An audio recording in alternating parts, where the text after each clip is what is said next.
नमस्कार सगळ्यांना, स्वरा किचनमध्ये स्वागत आहे। आज आपण बनवणार आहोत सर्वात सोपी बटाट्याची चटणी। चला आता आपण बनवू बटाट्याची चटणी। त्याच्यासाठी घेतलेत 1 किलो बटाटे शिजवून। तर आता आपण त्याची भात चटणी बनवूया। त्याच्यासाठी लागणारे घेतलेत मी साहित्य 9 मिरच्या, 1 कांडी लसूण, जिरं, मोहरी, कढीपत्ता, कोथिंबीर, मीठ, हिंग आणि हळद। हे बघू शकता, मिरची लसूण जाडसर वाटून घेतलेले आहे।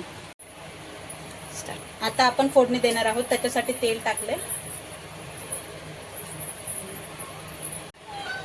आता आपण फोडणीला सुरू करूया। पहिले टाकते मोहरी, जिरं,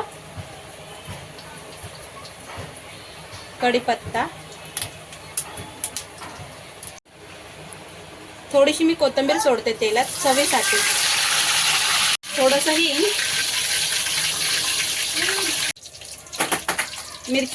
मिरची लसूणची पेस्ट थोडीशी जाडी घेतली कारण की त्याने टेस्ट वाढते म्हणून। आता याला थोडं तेलात होऊ द्यायचं, मस्त मिक्स करून घ्यायचं एकत्र।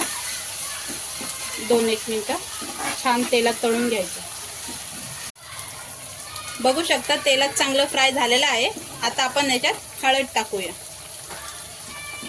आता आपण बटाटे टाकूया। बटाटे मॅश करून घेतलेले आहे।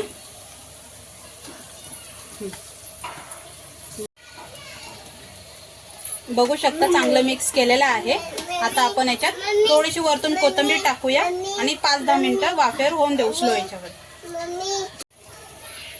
आता वरतून कोथिंबीर टाकत आहे थोडी आणि स्लोवर होऊन द्यायचं। आता आपण वरतून मीठ टाकतोय चवीनुसार। आता 2-1 मिनिटं आपण वाफेवर ठेवून देऊया झाकण लावून। बघू शकता भाजी छान झालेली आहे। आता आपण गॅस बंद करून